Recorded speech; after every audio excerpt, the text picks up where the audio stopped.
वाला देख रहा है और किसी को भरोसा है कि ऊपर वाला देख रहा है।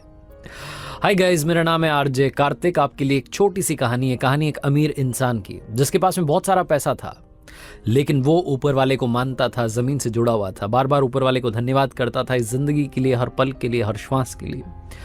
एक बार वो घूमने के लिए गया हुआ था समंदर किनारे, घूम फिर लिया, उसे लगा कि थोड़ा समुद्र में जाते हैं, बोट लेकर के घूम के आते हैं। तो उसने एक नाव किराए पर ली और नाव लेकर के निकल पड़ा। थोड़ा ही अंदर गया था कि तूफान आ गया। तूफान इतना तेज था कि इसकी नाव तहस नहस होने लगी। फटाफट से इसने लाइफ जैकेट डाला और समुद्र में कूद गया। तैरता रहा। कुछ घंटों के बाद में एक टापू पर पहुंचा। जब वहां पहुंचा तो सबसे पहला काम इसने किया, आसमान की तरफ देखा, ऊपर वाले को धन्यवाद दिया और कहा कि आपने मेरी जिंदगी बचा ली, वरना उस तूफान में तो आज खत्म हो जाता। अब आपने मुझे बचाया है, अब आप ही आगे का रास्ता दिखाएंगे, मुझे आप पर पूरा भरोसा है।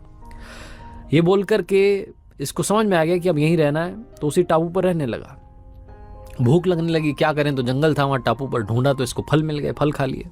यही इसका रूटीन हो गया। 10-15 दिन तक वहां पर रुका हुआ था। रोजाना ऊपर वाले से प्रार्थना करता था कि किसी को भेज दो मेरी मदद के लिए, मुझे यहां से ले जाने के लिए, और मुझे भरोसा है कि आप भेजोगे। इसका कॉन्फिडेंस थोड़ा कम हो रहा था, इसे लग रहा था कि पता नहीं क्या होगा, लेकिन ऊपर वाले पर जो भरोसा था वो इसका कायम था। इसे लग रहा था कि ऊपर वाला मदद जरूर करेगा। अब काफी दिन हो चुके थे, इसे लगा कि क्या करें, एक झोपड़ी तो तैयार कर लेते हैं, कम से कम झोपड़ी में तो रहें। तो लकड़ियां इकट्ठी करने लगा, पत्ते इकट्ठे करने लगा, और 3-4 दिन में इसने अपने लिए एक बढ़िया सी झोपड़ी तैयार कर ली। उस झोपड़ी के बाहर खड़ा होकर के उसे निहार रहा था और सोच रहा था कि आज तो यहां सोने को मिलेगा।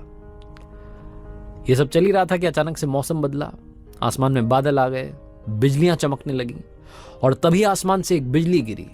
जोरदार आवाज आई और वो जो बिजली गिरी वो इसकी झोपड़ी पर गिरी। झोपड़ी जल करके खाक होने लगी, राख होने लगी।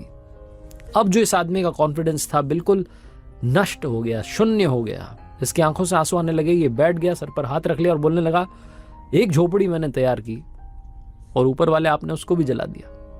ये ऊपर वाले को कोसने लगा, इसका दिमाग खराब हो गया कि क्या हो गया। तभी इसको सुनाई दी किसी की आवाज। समंदर किनारे 2 लोग खड़े थे, नाव लेकर के आए थे छोटी सी, और इसे बुला रहे थे कि आ जाओ, हम आपको लेने आए हैं। जब ये उनके पास में पहुंचा तो उन्होंने बताया कि हमने दूर से देखा टापू पर एक झोपड़ी जल रही है। हम समझ गए कि कोई है वहां पर जो अपनी झोपड़ी जला करके हमें इशारा कर रहा है कि मेरे पास आओ, मेरी मदद करो। ये झोपड़ी जलती देख करके हम आपकी मदद करने के लिए आए।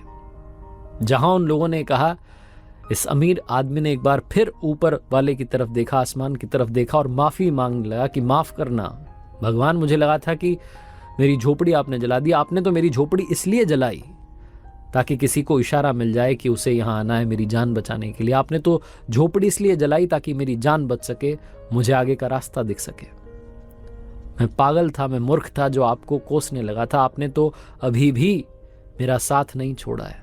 आप हमेशा मेरा साथ देते रहना। छोटी सी कहानी है, लेकिन ये कहानी बहुत बड़ी बात सिखाती है, खास करके उन लोगों के लिए जिनको लगता है कि ऊपर वाला हमारे साथ नहीं, हमारा साथ नहीं दे रहा है। भरोसा रखिए, वो आपका साथ जरूर देगा, वो हमेशा आपके साथ है। बस यही आपसे इस कहानी के माध्यम से कहना चाहता था। एक बार फिर से कहूंगा, ऊपर वाले के आशीर्वाद के साथ, अपनी सच्ची मेहनत के साथ और अपनी फैमिली के प्यार के साथ